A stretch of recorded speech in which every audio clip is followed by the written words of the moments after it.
paulistana, nascida no Tatuapé, advogada e professora do curso de Direito na USP.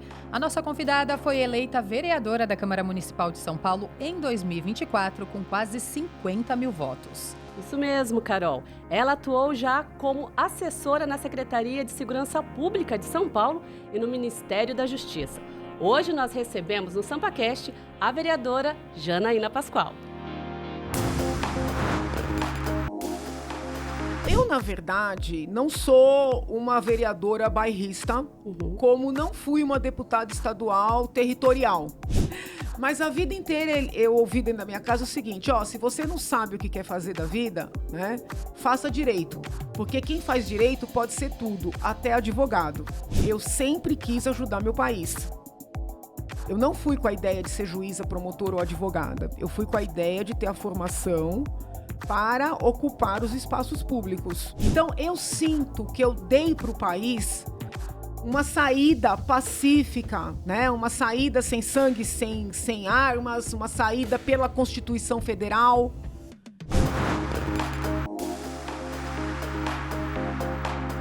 Bom dia, boa tarde, boa noite. Eu sou a Carol Câmara e este é o SampaCast, o podcast oficial da Rede Câmara São Paulo.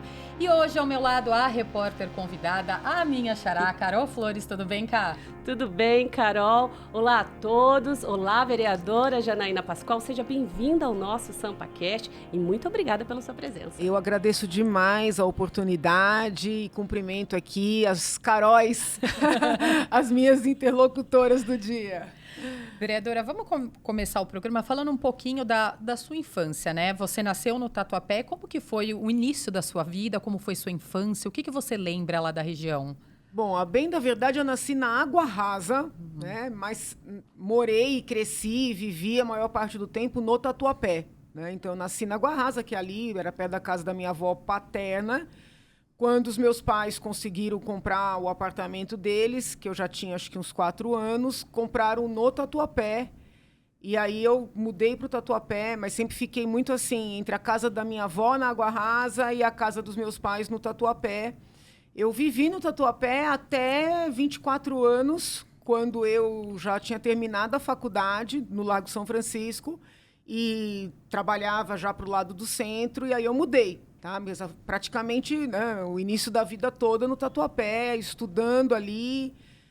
Fiz a escola estadual Blanca Zuíquer Simões, no Tatuapé. Depois estudei no colegial no Mendel, e depois também no Tatuapé, e depois entrei no Lago São Francisco com 17 anos. Né? Então, é um pouco do resumo da ópera aqui. A senhora tem acompanhado a região ali ainda? Sabe como que está a região ali do Tatuapé? Sim, porque eu tenho parentes no Tatuapé, tenho parentes na Vila Formosa, tenho parentes na Moca, muitos parentes na Moca. Então, a Zona Leste é minha praia. E mudou muito de lá para cá? Muito, mudou muito.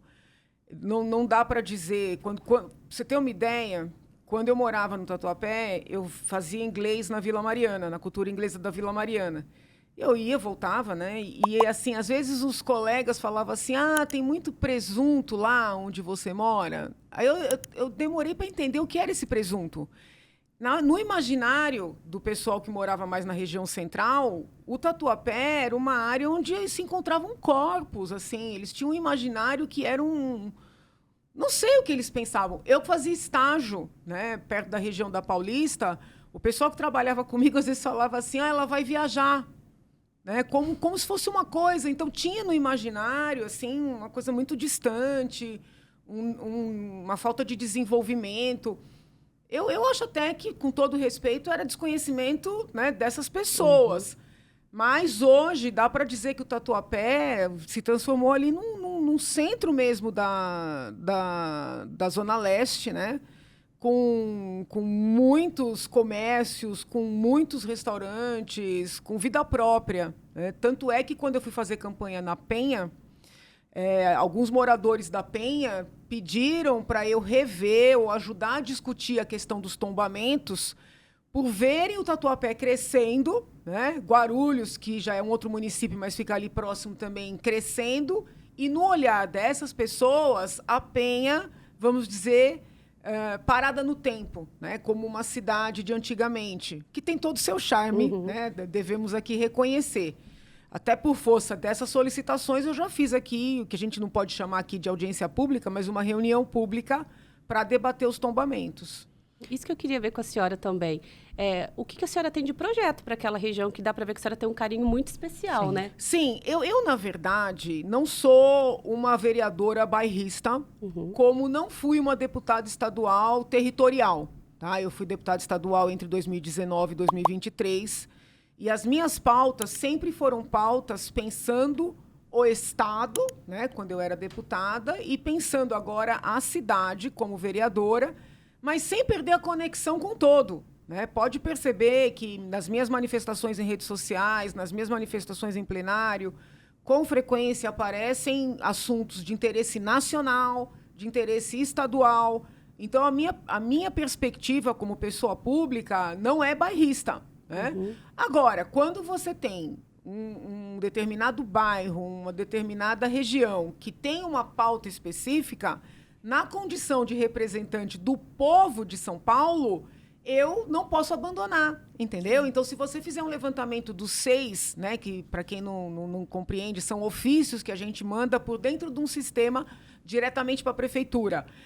Se você levantar os meus 6, existem 6 lá de interesse da capital inteira. Né? Então, eu já fiz 6 atendendo São Miguel, já fiz 6 atendendo Pacaembu, atendendo a região do centro, atendendo Zona Norte, entendeu? Então, eu não sou bairrista. E os meus projetos são projetos que têm impacto na cidade toda. Tá? Então, eu já apresentei um projeto para garantir, por exemplo, pediatra na rede básica de saúde, pediatra neonatal nas salas de parto, impactando também o pré-natal.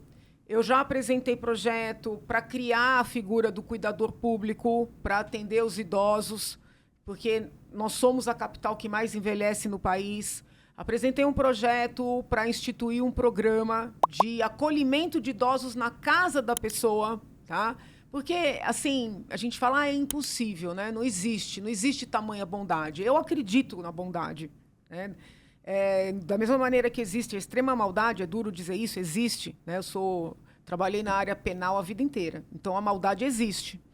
Se existe a maldade, existe a bondade. Então, nós não podemos partir do pressuposto de que as pessoas não farão o bem. Então, apresentei esse projeto, né, para criar o programa do Acolha um Idoso, pensando nessa perspectiva do envelhecimento.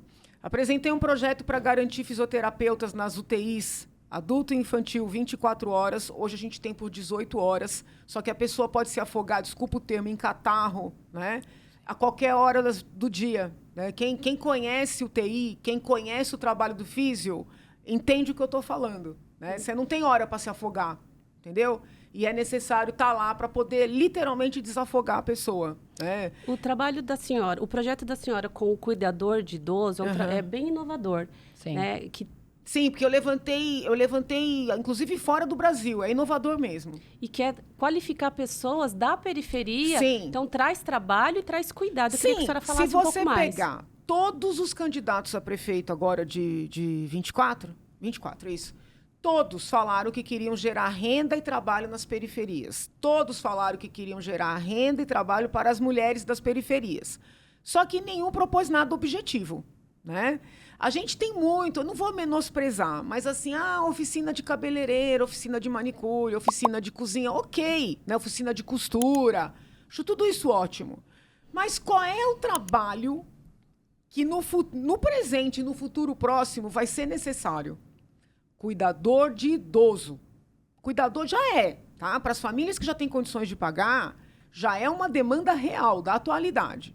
Agora, as famílias que não têm condições de pagar têm a mesma demanda. Então, o que acontece? Ou esse idoso fica abandonado à própria sorte, ou fica na fila para conseguir uma vaga de um ILPI, cujas vagas são insuficientes, tanto é que o TJ acabou de condenar a prefeitura a abrir mais vagas, podemos até falar sobre isso detalhadamente.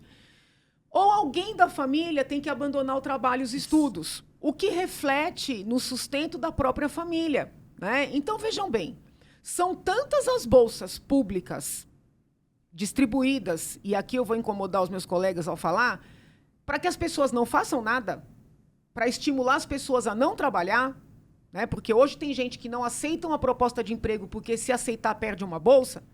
Isso é um contrasserviço social, porque não dá essa bolsa para as mulheres se capacitarem e cuidarem dos idosos na periferia. Na sua região, né? Na sua região. Por que é bom? É bom para o idoso, né, que ou vai ficar abandonado ou vai ter a sua família prejudicada. É bom para essa mulher, que vai ter uma renda. É bom para os filhos dessa mulher. Porque, vejam bem, uma cuidadora sai de casa, fica 2 horas para chegar no trabalho, 2 horas para voltar. São 4 horas de tempo perdido de contato com a sua família. Mais as 8 horas de trabalho, né, são 12 horas longe de casa. Se ela trabalhar as 8 horas, que é o que eu estou pedindo, né, propondo, ela vai ter essas 4 horas de vida, entendeu? Se ela tem filhos, de dedicação aos filhos. Se ela tem os próprios pais idosos, de dedicação aos pais. Se ninguém depende dela, ela vai poder fazer ali um exercício, uma caminhada, cuidar do seu lar, entendeu? De repente, até uma atividade online para complementar a renda. Então, assim, a gente tem que começar a entender que o poder público tem que investir em trabalho, sabe? Sim. É muita bolsa, gente. Ninguém gosta que eu fale isso, mas tem hora que você tem que falar a verdade. É muita bolsa sem contrapartida. Quantas pessoas não conhecem alguém que já rejeitou uma proposta de emprego porque, se for registrada, perde a bolsa? Quantas pessoas já se viram numa situação complicada de manter um funcionário não registrado correndo risco, inclusive penal, né? Porque esse funcionário não quer perder a bolsa. Então, são sistemas que parecem positivos, mas acabam emperrando o próprio desenvolvimento da cidade, do estado e do país, né? Prova isso que até políticos de esquerda, que no início eram muito entusiastas dessas bolsas sem contrapartida, já começam a pôr o pé para trás. Estão vendo que o país está parando. Entendeu? Então, o que eu quero? Eu quero trabalho. Quero trabalho remunerado, trabalho capacitado, trabalho perto de casa. Entendeu? Trabalho importante para a sociedade, que são os nossos idosos bem cuidados. Vereadora, vamos voltar um pouquinho na sua história, vamos falar um pouquinho da sua formação agora, né? Você é formada em Direito, fez o curso de Direito. A gente queria saber quando que o Direito entrou na sua vida, quando que você decidiu seguir para essa área? Então, eu entrei na faculdade de Direito, aqui no Lago São Francisco, com 17 anos. Então, eu entrei direto, né? Meu pai não pôde fazer faculdade na época certa, entre aspas, porque minha mãe engravidou com 19 anos, ele tinha 20, aí casaram, né? Então não deu, né? Nasci eu, depois nasceram mais 3. Ele só foi fazer faculdade depois de formar os filhos, tá? Só que ele começou direito e acabou largando, largou, não conseguiu finalizar nesse período. Quando ele foi mesmo para a faculdade, ele acabou estudando psicologia. Mas a vida inteira eu ouvi dentro da minha casa o seguinte: se você não sabe o que quer fazer da vida, né, faça direito. Porque quem faz direito pode ser tudo, até advogado. Então, eu cresci ouvindo isso, né, do instrumento importante que é a faculdade de Direito, que é a formação jurídica. E eu, na verdade, eu não fui fazer direito porque eu não sabia o que eu queria. Eu fui porque eu sempre quis ajudar meu país. Eu não fui com a ideia de ser juíza, promotora ou advogada. Eu fui com a ideia de ter a formação para ocupar os espaços públicos. Isso eu penso desde pequena. Tá? Ninguém me falou. Eu não tenho políticos na família, não tenho militares na família, não tenho professores universitários na família. Depois de mim vieram outros, né? Mas eu fui a primeira professora. Não, tem uma prima minha que é nutricionista que talvez tenha começado a dar aula antes, que ela é um pouco mais velha do que eu. Mas, assim, no direito, fui a primeira. Depois de mim vieram meus 3 irmãos, alguns primos, né, parentes assim de todos os lados, de tanto que eu amo, né? Então, assim, eu tenho realmente uma paixão pelo direito, por esse estudo. E eu entendo que te capacita muito, né? Tanto é que eu recebi uma turma de estudantes outro dia, que eles vieram visitar a casa, sentaram ali no plenário depois da sessão e eu falei para eles a importância do direito no legislativo. As faculdades de direito, elas estão muito atrasadas, porque elas estão formando pessoas só para as carreiras jurídicas, aquelas carreiras jurídicas mais tradicionais, né? Deixando de entender que o poder legislativo ele é eminentemente jurídico. Porque se tem um juiz que vai aplicar leis, se tem um advogado que vai defender, né, a justiça, se tem um promotor que vai acusar alguém com base na lei, quem é que cria essas leis? É o poder legislativo. Sai daqui, né? Se não tem competência, capacidade jurídica, não tem como fazer lei, porque não entende como é que impacta na sociedade. Então, assim, se não é o próprio parlamentar, o formado em direito, o versado em direito, tem que ter uma assessoria técnica. Entendeu? A gente tem que mudar essa mentalidade, vou falar isso aqui respeitando, porque eu sei que as pessoas pensam diferente, de assessoria de cabo eleitoral. Cabo eleitoral é para época de campanha. Cabo eleitoral não é para época de mandato. Mandato é para produtividade, é para trabalho, né? Não é para fazer campanha. A gente ainda está muito atrasado nessa mentalidade de que assessoria é com cabo eleitoral.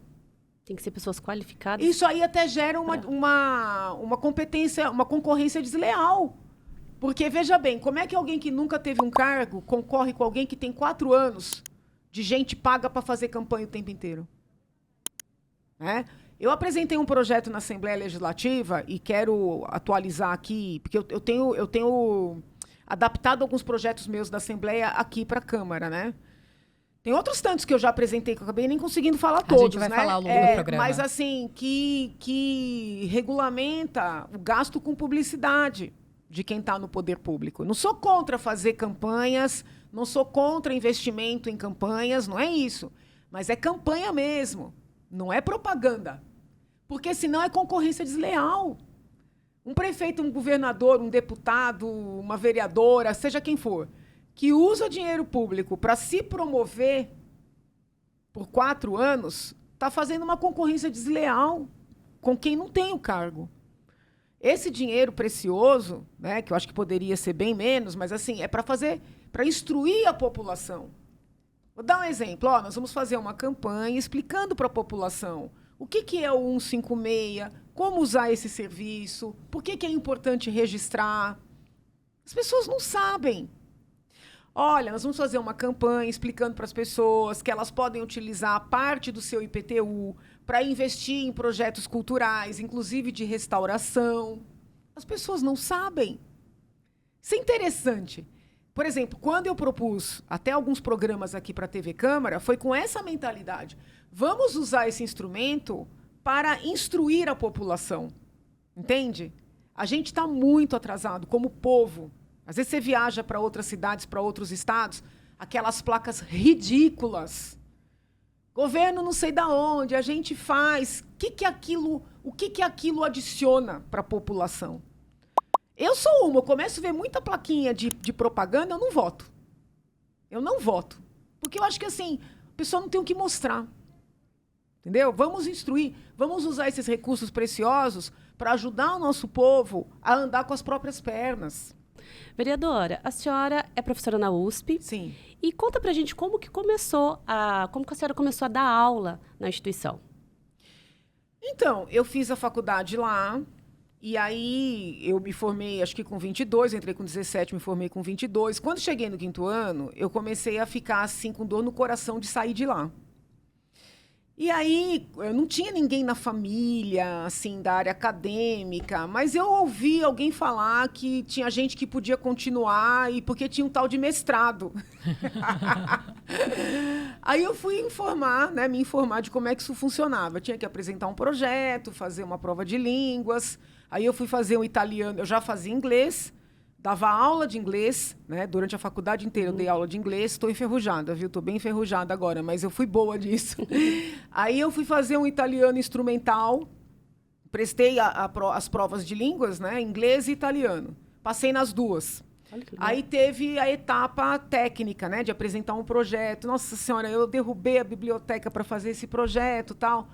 Mas quando eu passei nas duas, eu consegui um pré-requisito para fazer o doutoramento. Então, porque para mestrado é uma língua, para doutorado são 2 línguas. Como eu passei nas duas, eu comecei como mestrado, mas pelo desempenho, por ter cursado mais créditos do que o necessário, eu converti para o doutorado. Então, com 27 anos, eu tirei meu doutorado na USP.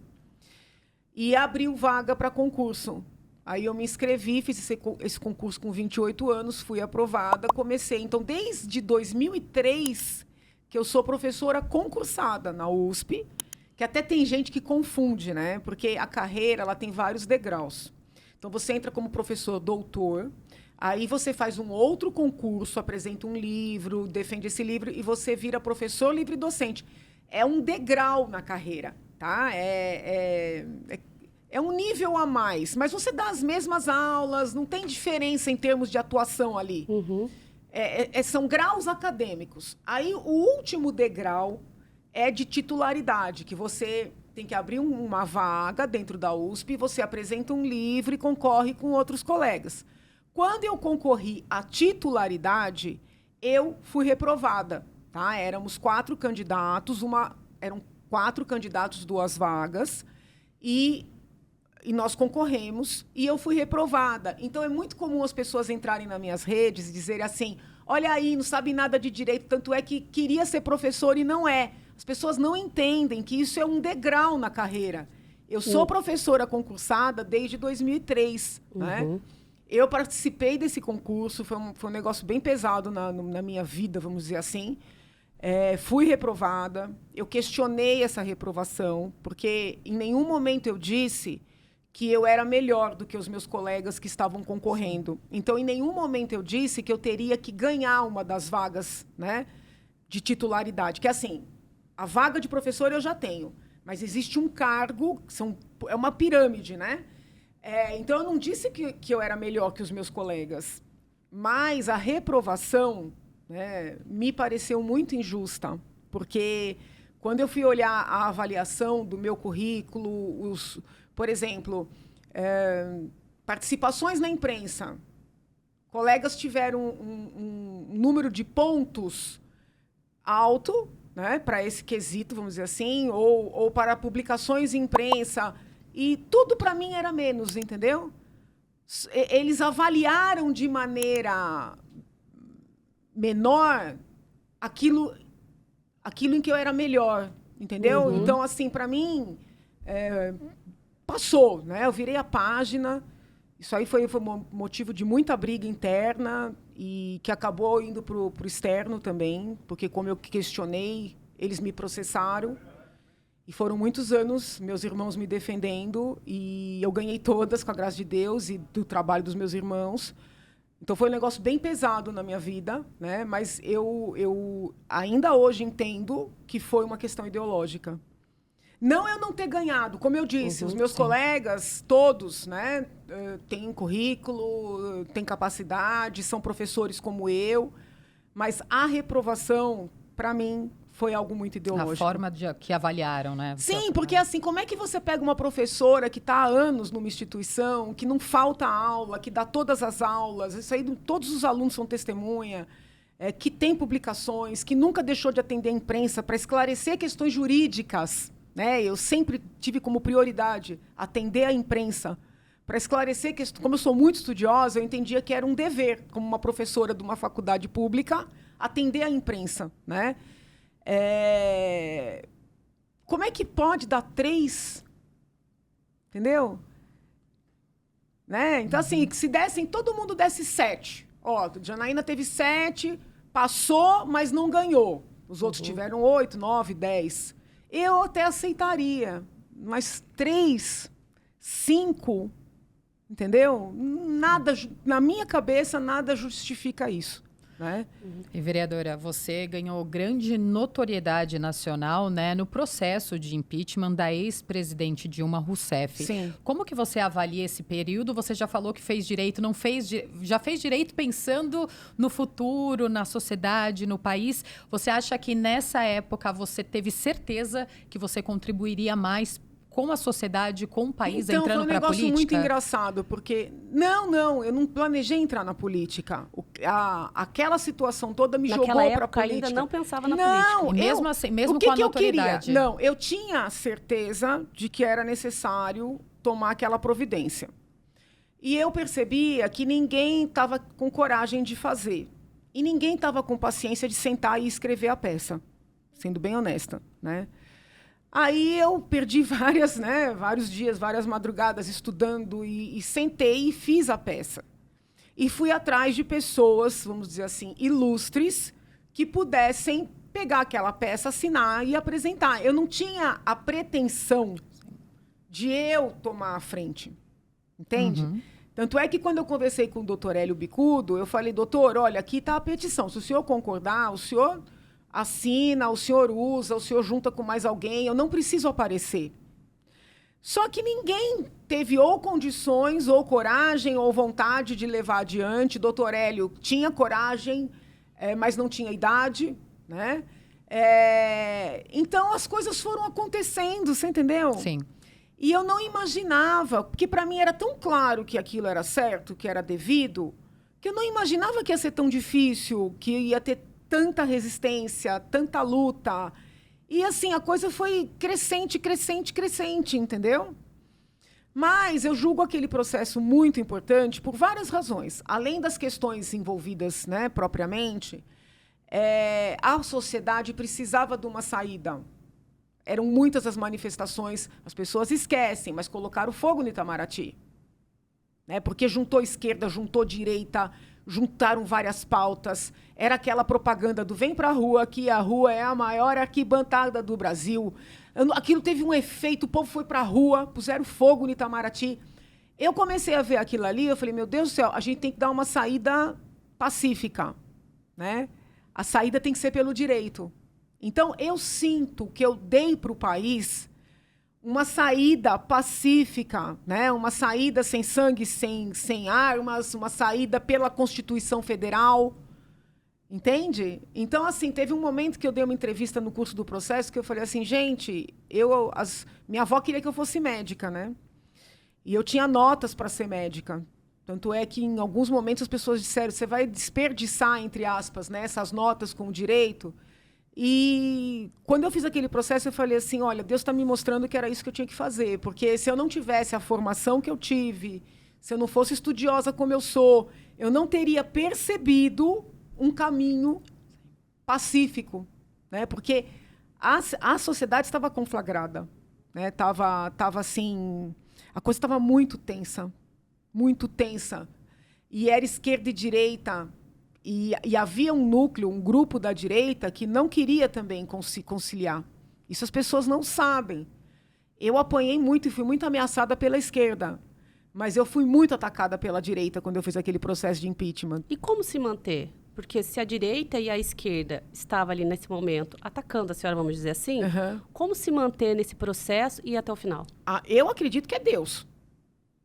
Entendeu? Pode até parecer loucura. Foi aliar a minha técnica, porque eu trabalhei feito um cão ali, eu estudei, eu virava madrugada, eu não saía do congresso que eu tinha medo de alguém fazer alguma coisa e, sei lá, passar a perna em mim, entendeu? Então eu ficava de dia, o dia inteiro ali no congresso, à madrugada eu virava estudando, né? Eu não sei como eu tive força, então só pode ser Deus. Eu acredito nisso. Entende? Porque o país precisava de uma saída. Né? E tinha um grupo da direita que não queria aquela saída. Eles queriam fazer desobediência civil, ficar na rua parados para derrubar as estruturas. Então, alguns me acusaram de ter impedido a revolução que eles queriam fazer. Né? A coisa é bem mais complexa do que as análises que são feitas, entendeu? A senhora faria alguma coisa diferente ou não desse processo todo? Eu acho que, assim, agora, olhando para trás, eu, talvez por ser mais nova, por ser mais inexperiente, eu sofri muito. Muito medo, né? Muito, muito, assim.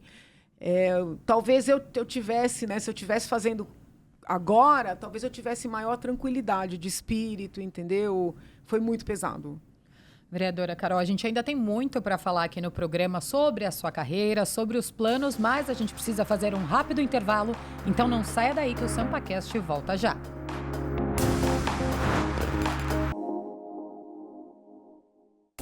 Nossa entrevista com a vereadora Janaína Pascoal já vai continuar, mas antes a gente tem um lembrete importante.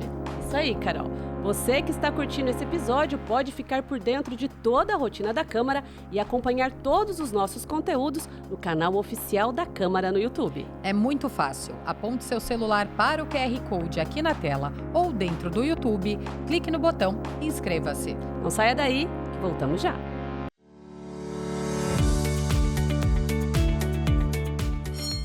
Estão abertos os trabalhos. Acompanhe o Colégio de Líderes e outras atividades da Câmara ao vivo pela Rede Câmara São Paulo, no canal 8.3 da TV Aberta Digital, no YouTube da Câmara e no Instagram, @Câmara São Paulo. Não vai perder, o Colégio de Líderes acontece toda terça-feira, às 2h da tarde. Rede Câmara São Paulo, sua conexão com a política da cidade.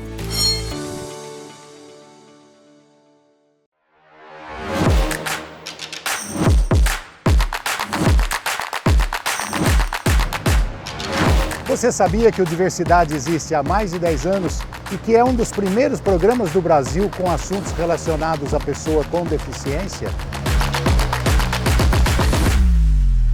Todas as edições do programa você confere na nossa playlist do Diversidade no YouTube. Basta adicioná-la à biblioteca de vídeos para assistir aos nossos conteúdos quando você quiser. Acesse youtube.com/Câmara São Paulo. Aproveite, se inscreva no canal e ative o sininho de notificações para receber vídeos novos. Rede Câmara São Paulo, sua conexão com a política da cidade. Eu fico possessa quando eu vejo 10 carros parados com sirene. Que utilidade aquilo ali tem para a segurança pública? Mas na minha família o pessoal achou que eu ia perder. Quando abriram-se as urnas, eu já estava com 500 mil votos, entendeu? Então, quando começou a apuração, sabe quando vão divulgando, já entrou aquele 1%, aquela coisa, eu já estava com 500 mil votos. Então, foi um fenômeno, porque o povo quer ver o político na quermesse. O povo quer ver o político nas posses, quer ver o político no velório, quer ver o político nas festas. O povo não entende ainda que o lugar do político é nas instituições. Voltamos com o SampaCast, que hoje recebe a vereadora Janaína Pascoal, do Progressistas. Vereadora, você já atuou também, como assessora, da Secretaria de Segurança Pública do Estado e do Ministério da Justiça. Queria que você contasse um pouco como foi esse período, e o que você aprendeu nessa época nessas duas instituições. Olha, como no Ministério eu fiquei só 4 meses, foi interessante para ter uma visão de Brasil, mas, assim, eu considero que o aprendizado maior foi na Secretaria de Segurança Pública, onde eu fiquei por mais ou menos 1 ano e meio. 1 ano, com certeza, eu fiquei. Quem me chamou foi a doutora Ana Sofia Schmid de Oliveira, que é procuradora de Estado, e, na época, era coordenadora de um departamento dentro da secretaria que cuidava de toda a parte dos índices criminais. Então, por exemplo, hoje, quem entra no site da Secretaria de Segurança Pública do Estado de São Paulo, vê os dados, vê as estatísticas, acha que sempre foi assim. Não sempre foi assim. Eu estava lá quando tudo isso começou por obra da doutora Ana Sofia Schmid de Oliveira. Então, eu pude vivenciar o nascimento das estatísticas criminais, como sendo, vamos dizer assim, quase que um patrimônio, do Estado de São Paulo. Depois eu desenvolvi a disciplina Segurança Pública na Universidade de São Paulo e eu peguei com os meus alunos os vários estados, mostrando como São Paulo estava à frente. Hoje, essa mentalidade das estatísticas, de você trabalhar com dados, de você ter séries históricas dos homicídios, dos estupros, dos furtos, dos roubos, até para que tenha transparência, hoje parece já é algo conquistado. Mas quando lá atrás não existia nada disso. Então, eu vivenciei esse início, nós convencermos os policiais de que isso era importante. Na faculdade, eu tive a sorte de ter aula no mestrado com o professor Zarzuela, que foi o último perito a dar aula no Departamento de Direito Penal da USP. E, quando eu entrei na secretaria, eu rapidamente coloquei o olhar sobre a Polícia Técnico-Científica, que é formada pelo Instituto de Criminalística e o IML. Então, assim, eu levei da academia para dentro da secretaria esse olhar de valorização das perícias. E, desde então, eu procuro sensibilizar os gestores da necessidade de investir na perícia. Né? Porque, assim, o que acontece? E aqui falo com o maior amor a PM e as guardas. Mas a PM e as guardas, elas dão visibilidade para o gestor. Né? Você coloca um monte de carro com sirene, isso dá visibilidade. Pode reparar que ano de eleição, eles colocam um monte de carro. Né? Eu acho que aquilo ali deveria fazer perder voto. Porque polícia tem que estar rodando. Isso não seria a questão da sensação de segurança que a polícia Não, sempre isso fala? aí é propaganda. Entendeu? Eu fico possessa. Quando eu vejo 10 carros parados, com sirene, que utilidade aquilo ali tem para a segurança pública? Isso dá visibilidade. Para quem vai concorrer à eleição, ganha voto. Né?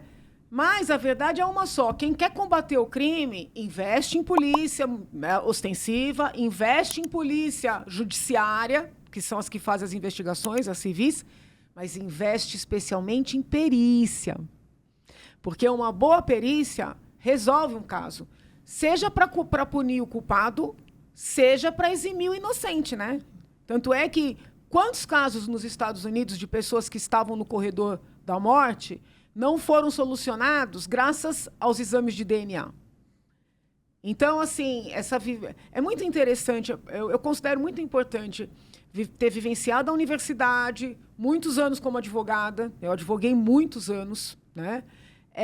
E esses cargos no poder público para dar uma visão, né, mais tridimensional ou holística, como prefiram, desse fenômeno, né, que é a segurança pública, a criminalidade, o papel de cada instituição. Uhum. Vereadora, e em 2018 a senhora foi eleita a deputada, né, com votos expressivos, né? São mais de 2 milhões de votos. Eu queria que a senhora falasse para a gente o que a senhora destaca desse período. É até interessante. Eu acredito que nenhum parlamentar no mundo tenha tido essa votação individualmente. 2 milhões de votos. Eu acredito que, pelo que eu levantei, não houve. Surpreendeu a senhora? Nossa! Meu pai, claro! Pra vocês terem uma ideia, na véspera, a minha mãe telefonou para mim e ela falava assim: você está preparada para perder, filha? Você está preparada? Aí eu falei para ela: ô mãe, quem entra numa competição entra para ganhar, entra para perder. Eu falei: então, estou preparada para perder, estou me preparando também caso eu ganhe, porque não é tão simples. Sim. Esse tipo de cargo não é uma coisa simples. Para quem tem responsabilidade, não é. E eu já perdi tantas coisas, né? Tinha perdido o concurso, então não é assim. Eu falei: estou preparada. Mas na minha família, o pessoal achou que eu ia perder. Quando abriram-se as urnas, eu já estava com 500 mil votos.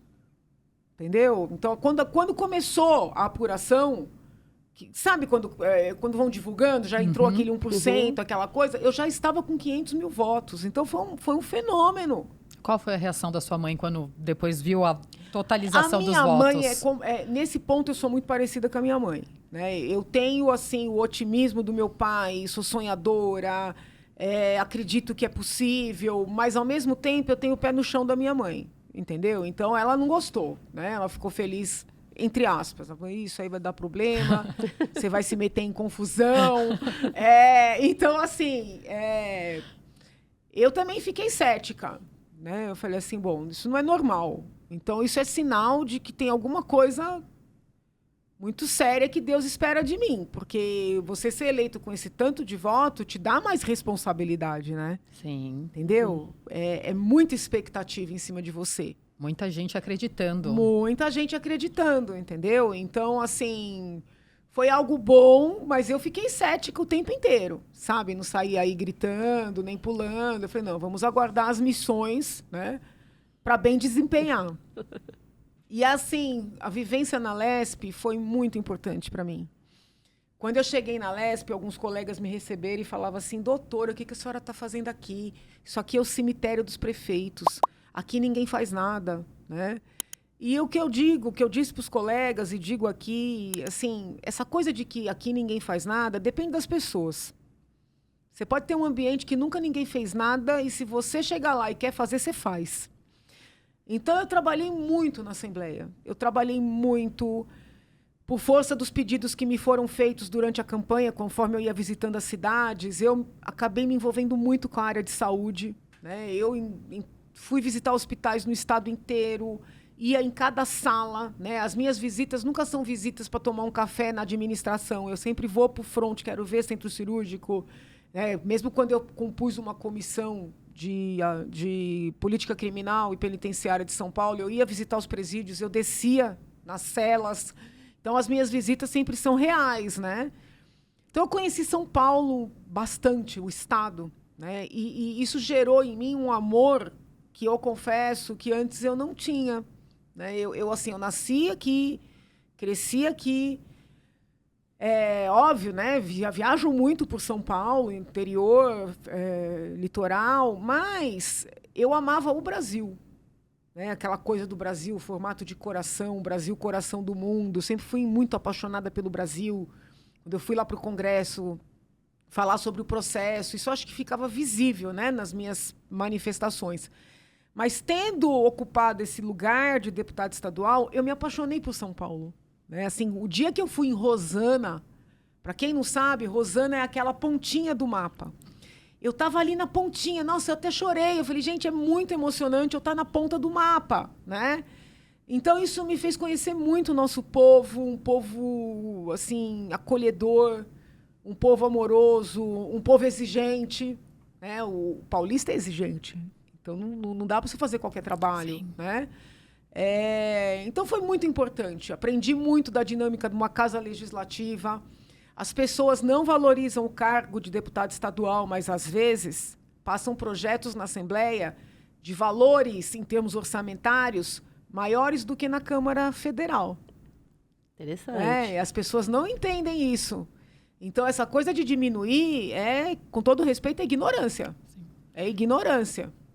E, vereadora, agora chegando em 2024, né? A senhora foi eleita com mais de 48 mil votos. A gente já falou aqui de alguns projetos. Quais outros você destacaria para a gente agora? Então, além dos que eu falei, eu apresentei também que o pessoal ri até, para reorganizar os ossuários gerais dos cemitérios. Tá? Eu não sei assim, como é que são os cemitérios privados, mas a minha família inteira, os velórios, os enterros, sempre foram nos cemitérios Quarta Parada, Vila Formosa, Vila Alpina.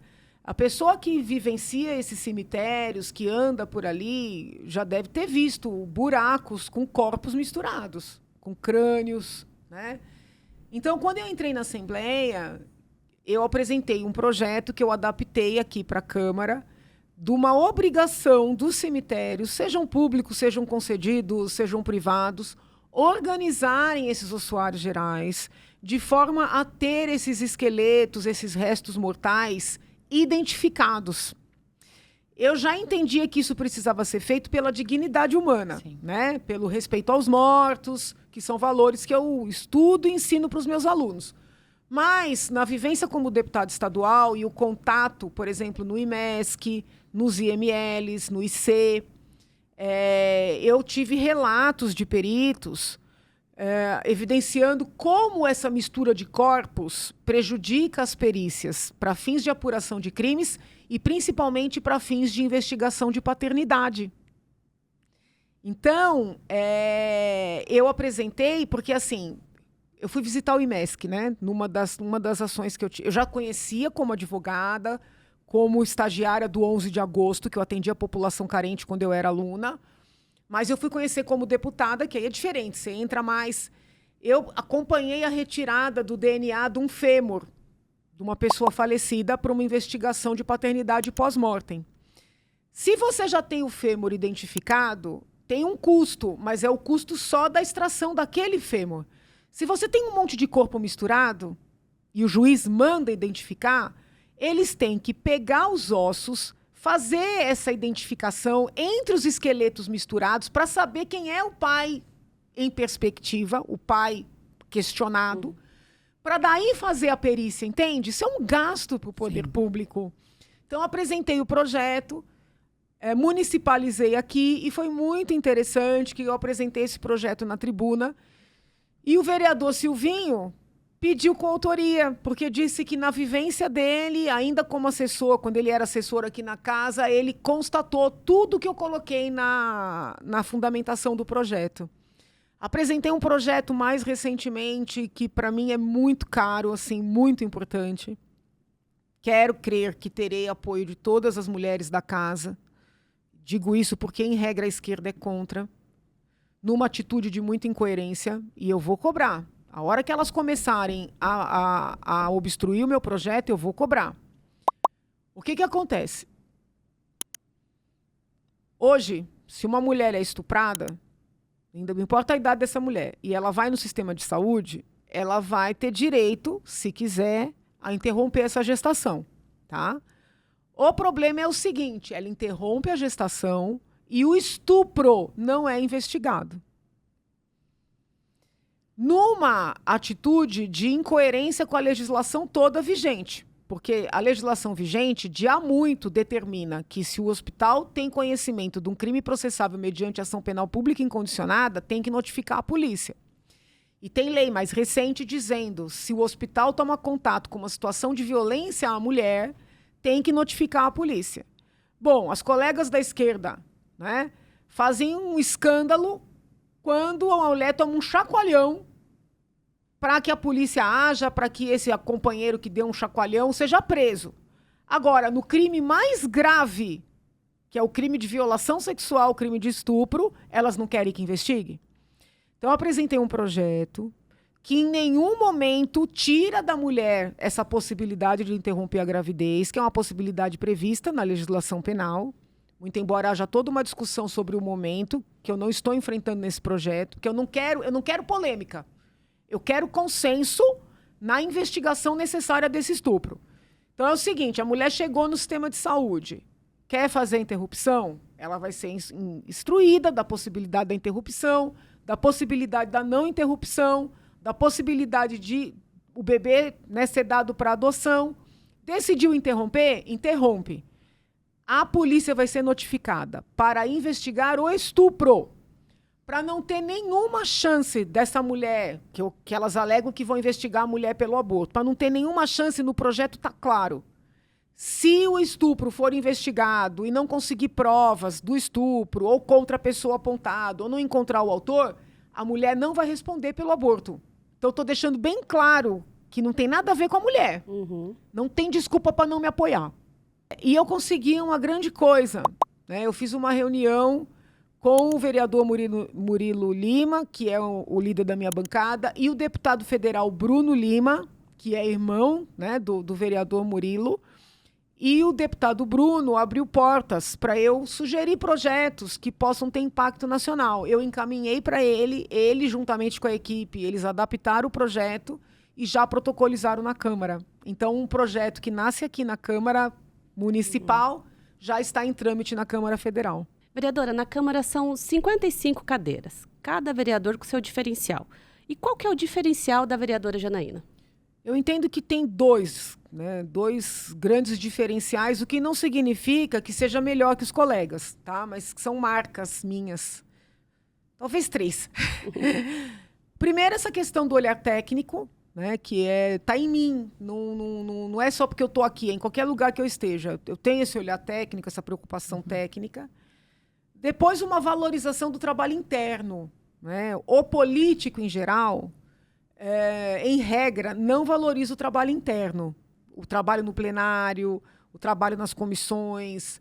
Ele valoriza mais o trabalho na sociedade, eventos, porque dá visibilidade, porque dá voto, porque o nosso cidadão ainda tem uma ideia distorcida do papel de um parlamentar, né? Gente, eu acho surreal quando alguém fala assim, nossa, a gente fez aqui uma festa, a gente fez uma quermesse, a senhora não veio, a gente teve uma posse, a gente teve... Falei, gente, se eu for em todos os convites que eu recebo, que horas eu trabalho? Porque eu não considero isso trabalho, né? Uhum. Que horas eu leio os projetos, que horas eu discuto nas comissões, que horas eu discuto no plenário. Então, esse meu olhar, dando importância ao trabalho interno, ele é também muito raro, né? Assim, eu acho bom, os outros podem achar ruim, mas é um diferencial, tá? E um outro aspecto que eu acho que vai ser difícil para os colegas entenderem, demorou um pouco para a Assembleia entender, é a independência. Então, assim, talvez em função do olhar técnico, talvez em função dessa dinâmica de trabalhar internamente, eu realmente sou independente, né, de quem está no governo. Não é simples entender, não é simples lidar com isso, sabe? Então, assim, o projeto vem do executivo, o projeto é bom, eu vou apoiar. Não importa quem seja o prefeito ou a prefeita. O projeto está mais ou menos, poxa, vamos trabalhar juntos para tentar melhorar? Vou sentar com um colega da direita, da esquerda, colega da base, da oposição, para debater, para ver o que a gente pode melhorar, entendeu? O projeto é ruim, eu vou obstruir. Ah, mas é teu parceiro, é não sei o quê, não tem conversa. Entendeu? Se o projeto for muito ruim para a população, não é para mim, eu vou obstruir. E demora para se entender essa cabeça, né? Eu não sei se é a melhor cabeça para o momento vivido. Porque existem coisas que podem até ser boas, mas talvez não sejam para o momento vivido, entende? Algumas pessoas que me entendem melhor, elas falam assim, não, você é uma parlamentar para um mundo ideal. Talvez para a Islândia, para a Finlândia, não para São Paulo, não para o Brasil. Eu não tenho como dizer que essa pessoa está errada. Porque se você parar para pensar, e aí sendo bem pé no chão, eu saio de 2 milhões de votos, concorro em 22 ao Senado, caio para 500 mil votos, e concorro a vereadora, né, em 24, caio para 48 mil. Eu não estou desmerecendo, mas é uma queda grande. Ah, são eleições diferentes, são eleições... Tudo isso é verdade, eu tenho N explicações, tá? Mas, assim... É uma queda grande, a gente tem que ter o pé na realidade. O que isso significa? Pode significar que, para o momento vivido, a maneira que eu considero ideal de trabalho não seja a maneira que o povo considera. Porque o povo quer ver o político na quermesse. O povo quer ver o político nas posses, quer ver o político no velório, quer ver o político nas festas. O povo não entende ainda que o lugar do político é nas instituições, sabe? E aí você tem que entender que tem um momento, né? O que eu posso fazer, trabalhar da maneira que eu considero correta, na medida do possível, explicar para as pessoas de maneira detalhada o que eu considero ideal, mas também me cabe respeitar. A cada eleição eu tenho sinais de que o que eu considero ideal não é o que o povo considera. Perfeito. Vereadora, infelizmente a gente está caminhando para o fim do programa, passou muito rápido e chegou agora o nosso quadro, que é o ping-pong com perguntas e respostas rápidas. Esse me deixa tensa. Qual que é o seu lugar preferido na cidade de São Paulo? A minha casa. Se São Paulo fosse uma palavra, qual seria? País, né? São Paulo é um país. Defina política em uma palavra. Doação. Qual o seu maior sonho para o futuro da cidade? Para o futuro da cidade, eu acho que é uma cidade tão rica, tão próspera. Eu acredito que a gente tem a capacidade de ter as coisas mais simples, como o lixo recolhido adequadamente, como as calçadas transitáveis, como obras realizadas na madrugada, em momentos em que não atrapalha o trânsito, com crianças, né, com acesso à educação, principalmente. Quando eu digo não é só com vaga, né, porque vaga tem. A gente não tem problema de criança fora da escola. Mas é com educação com consistência, menos ideologia dentro de sala de aula. Os funcionários, obviamente, bem remunerados, mas querendo trabalhar. Né? Porque também a gente tem uma dinâmica É duro. Né? No caso do poder público, menos indicações, menos nomeações de natureza política e ideológica, mais pautadas no trabalho, na competência. Eu acho que essa cidade tem tudo para ser modelo, sabe? Modelo de gestão, modelo de mobilidade, modelo. Né? Ela até é vitrine e merece ser, porque muitas coisas tem aqui que o povo, até que são mal divulgadas. Por exemplo, eu quero aproveitar a oportunidade e avisar para as pessoas, Nós temos mais de 50 CELs aqui na capital. E a população pode utilizar esses CELs para fazer faculdade, para fazer curso técnico, para usar a piscina olímpica, para usar as quadras. De graça! E, às vezes, eu vou visitar um CEL, tá vazio. Então, São Paulo já é muito boa, né? Mas pode ficar melhor. E, vereadora, se pudesse voltar no tempo e falar com a Janaína Pascoal jovem, qual seria o conselho? É como eu disse, para sofrer menos, assim, para ter menos pressa, menos agonia, para confiar mais, sabe? Eu acho que eu, em vários momentos, sofri além do que era necessário. E talvez isso aconteça um pouco com todos nós, né? É isso que eu queria saber. Qual que é o seu conselho para o jovem paulistano de hoje? Estudem. Para com essa coisa de vídeo, entendeu? Pode ver um outro vídeo, pode leiam. Resgatem o poder do papel. Né? Eu sou de uma época que a gente virava madrugada para ler. Eu cheguei a ler 200 páginas numa noite.